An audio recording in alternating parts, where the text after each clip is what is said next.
তোমাদের সবাইকে সানা smile education সেন্টারে স্বাগত জানিয়ে আজকের ক্লাসটি শুরু করছি। আজকে তোমাদের সঙ্গে আলোচনা করব তোমরা যারা একাদশ শ্রেণীর সেকেন্ড সেমিস্টার পরীক্ষা দেবে তোমাদের জন্য শিক্ষা বিজ্ঞান বিষয়ে আমরা সমাধান করে দেখাবো। তার আগে চলো তোমাদের সিলেবাসটা একটু দেখিয়ে দিই। তোমাদের সেকেন্ড সেমিস্টারে 40 নম্বরের পরীক্ষা হবে। কোন কোন অধ্যায় থেকে কত নম্বর থাকবে তোমরা সেগুলো একটু দেখে নাও। আচ্ছা, তোমরা প্রথমে কোন কোন অধ্যায়গুলো আছে সেগুলো একটু দেখে নাও। যদিও আমি বই থেকে দেখাচ্ছি তোমাদের সুবিধা হবে। তারপরে দেখে নাও কোন কোন অধ্যায় থেকে নাম্বার অফ টাইপ, ঠিক আছে, নাম্বার কোশ্চেন টাইপ দেখে নাও কোন কোন অধ্যায় থেকে কত নম্বরের তোমাদের থাকবে। তোমাদের 2 নম্বর, 5 নম্বর ও 10 নম্বরের প্রশ্ন থাকবে। দেখে নাও তোমাদের, দেখে নাও সিলেবাসটি একটু।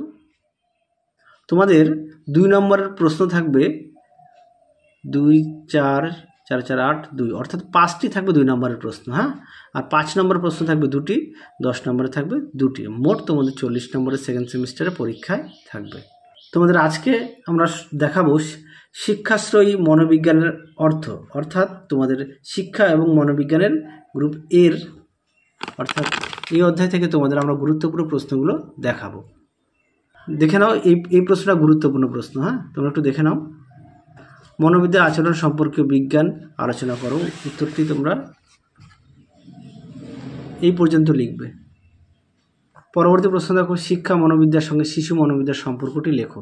গুরুত্বপূর্ণ প্রশ্ন, তোমরা অবশ্যই ভালো করে পড়বে। দেখে নাও উত্তরটি। তোমাদের কারো যদি আরও অন্যান্য বিষয়ের প্রয়োজন হয় অবশ্যই আমাকে জানিও।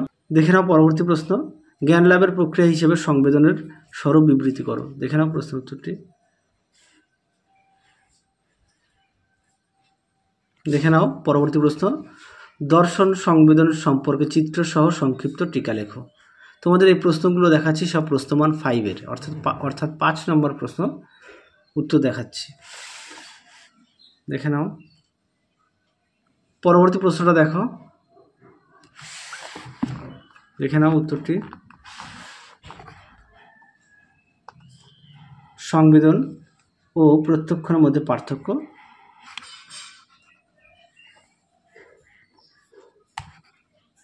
পরবর্তী প্রশ্ন দেখো, শিক্ষাক্ষেত্রে প্রত্যক্ষণের গুরুত্ব আলোচনা করো। দেখে নাও প্রশ্নের উত্তরটি। গুরুত্বপূর্ণ প্রশ্ন, উত্তরটি এই পর্যন্ত লিখবে।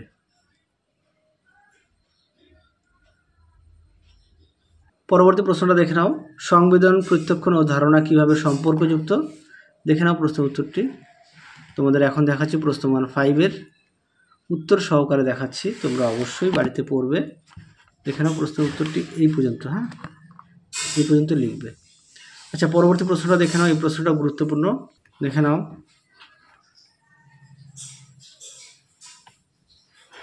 দেখে নাও এই পর্যন্ত লিখবে।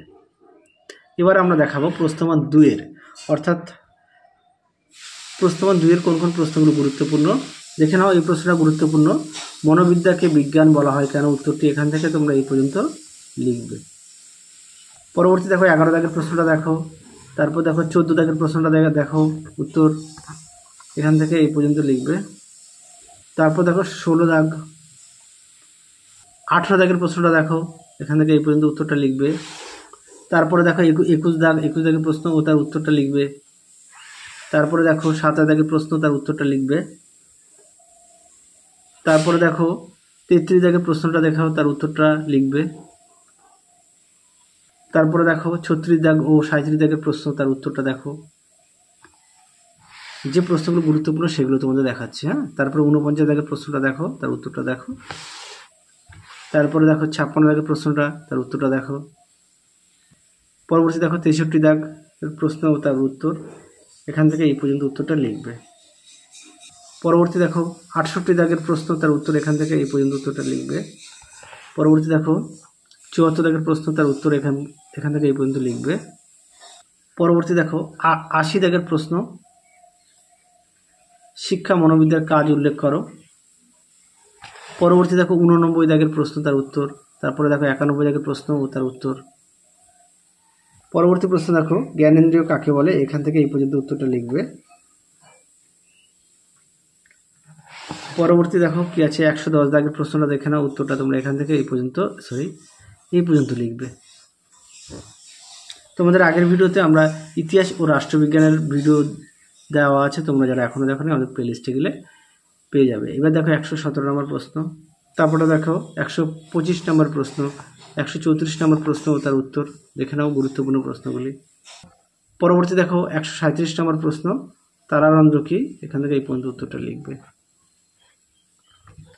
পরবর্তী দেখো গুরুত্বপূর্ণ প্রশ্ন, আচ্ছা 150 নম্বর প্রশ্নের উত্তরটা একটু পড়বে, হ্যাঁ। পরবর্তী দেখো 155 নম্বর, সাত করো কাকে বলে, জিহ্বা দুটি কাজ লেখো। জিহ্বার কাজটা খুব আসে পরীক্ষায়। পরবর্তী দেখো ত্বকের প্রধান কাজ। পরবর্তী প্রশ্ন দেখো সংবেদন ও প্রত্যক্ষের মধ্যে পার্থক্য লেখো। পরবর্তী দেখো স্কিমা কি, উত্তরটি এখান থেকে এই পর্যন্ত লিখবে। আচ্ছা ধারণা কি, এটা একটু পড়বে, এই পর্যন্ত লিখবে। পরবর্তী দেখো এই প্রশ্নটা দেখে নাও, উত্তরটা এখান থেকে এই পর্যন্ত লিখবে। আচ্ছা এখানে একটু প্রশ্ন আছে, এটা বাদ গেছে, এই প্রশ্নটা তোমরা পড়বে। পরবর্তী দেখো ধারণা গঠনের 5টি নিয়ম লেখো, এখান থেকে এই পর্যন্ত উত্তরটা লিখবে। পরটা দেখো ধারণা দুটি বৈশিষ্ট্য লেখো, দেখে নাও, খুব গুরুত্বপূর্ণ প্রশ্ন, এই পর্যন্ত লিখবে। আচ্ছা এই প্রশ্নটা পড়বে, শিখনের ক্ষেত্রে ধারণা গুরুত্বপূর্ণ কেন, এই পর্যন্ত উত্তরটা লিখবে। পরবর্তী প্রশ্ন দেখো, এই প্রশ্নটা দেখো, উত্তরটি এখান থেকে এই পর্যন্ত লিখবে। পরটা দেখো ধারণা গঠনে শিক্ষকের ভূমিকা উল্লেখ করো, এখান থেকে এই পর্যন্ত উত্তরটা লিখবে। তাহলে চলো আজকের মতো এখানে সমাপ্ত করছি, আবার দেখা হবে খুব শীঘ্রই তোমাদের পরবর্তী ভিডিওতে। তোমরা সবাই সুস্থ থেকো, ভালো থেকো, আজকের মতো টাটা।